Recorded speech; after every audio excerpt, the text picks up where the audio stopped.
Hi, I'm going to do a follow-up review, a long use review of the Mora Bushcraft Black. I've talked about this knife a couple of times.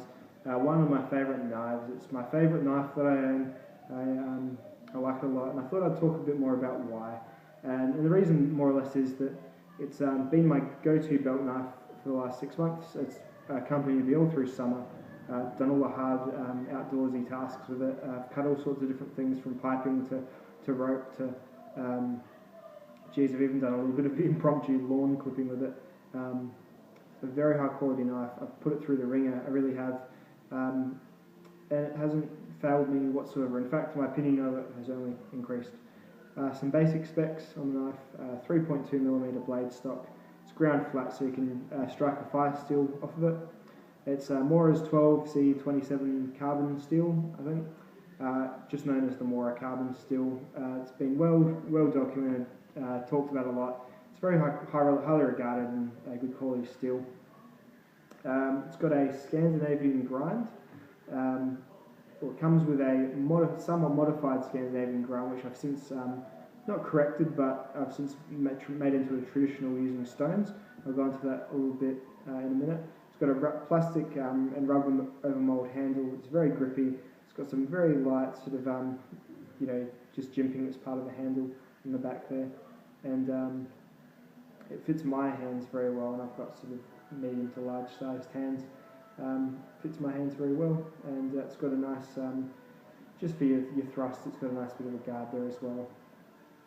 Now, in regards to the grind, when the normal Mora knives come to the companions or your classics, they have a normal Scandi, which is more or less just it's still, the angles are still quite high, but it's more or less a narrow V shape, all the way to the tip, and that's it.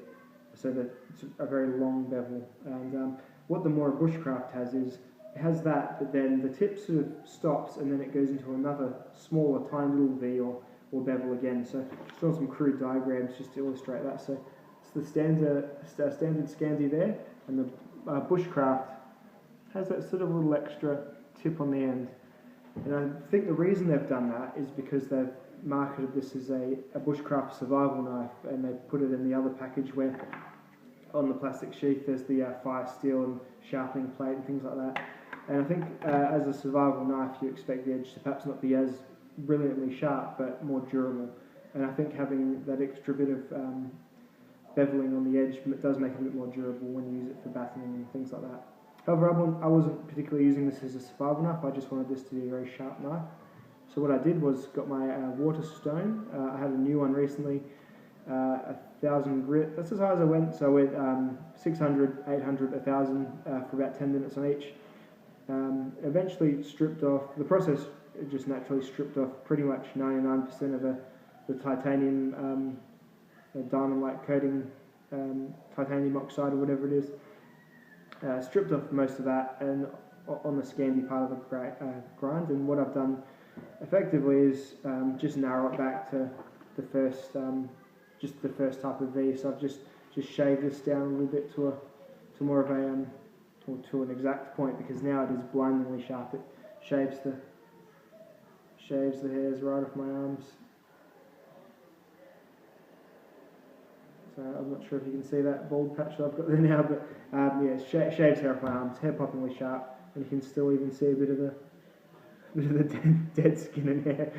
Sorry, it's disgusting. But yeah, it is incredibly sharp now. So I would recommend doing that unless you're going to use it as a survival knife, but there are better survival knives out there if that's your bag. This is, however, a fantastic yard knife, work knife, camp knife, any fixed blade knife that you're not going to be using for, obscene one tool for everything type uses. I can't see how you could possibly go wrong with a Bushcraft Black.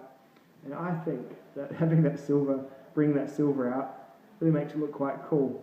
I think I will actually look for a higher grit waterstone and try and get that real mirror polish on, because it's still quite a satin finish.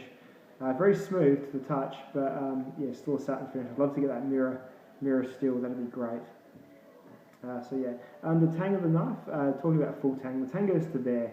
It's a rat-tailed tang, so it sort of follows, goes up, and then it's a bit narrower than the actual knife, and it goes to about there, and then comes back, and then goes up again and into the knife blade. And you can see the diagrams on the Mora website of the exact cross section of this knife. Some people say that a full tang knife isn't as strong, and it's not for survival purposes, but I think the point of a survival knife is it's the knife you're going to be using for all sorts of axe tasks that you would really be generally using an axe or a machete for. So that's a fair criticism, I suppose. So perhaps it's not the best for survival, but geez, I tell you what, as a everyday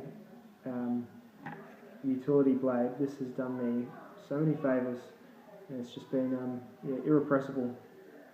It comes in this sheath. The sheath also has a loop. You get two different options. This one, sort of, if you can see in there, you can sort of just press on it and swivel it and pull it off and put a solid loop on. But I always prefer the clip types anyway. And it's got the button hole in the back as well, so you can, if you have these buttons aren't the right size, but you put the button on the inside of the wide bit and then slide it up, and it locks on quite happily. So you can sort of wear it on overalls, which is what I do when I wear my overalls. So the Mora Bushcraft Black, you get these for about, if you're in America, you get these for about $30. In Australia, I think up to about $54 from most of our local cutlery importers. And in the US, if you order it from them, the postage ends up bringing it to about that anyway. So don't wait as long and get it from Australia, is my advice. There's been no faults that I've picked. Where it joins the handle, it's prone to getting a bit of crud in it. And that's easily enough remedied with a toothpick or a bit of tweezers or something like that. But apart from that, I can not recommend any higher the Mora Bushcraft Black for your everyday, reasonably priced, day-to-day fixed blade. Thanks for watching. Go and get one.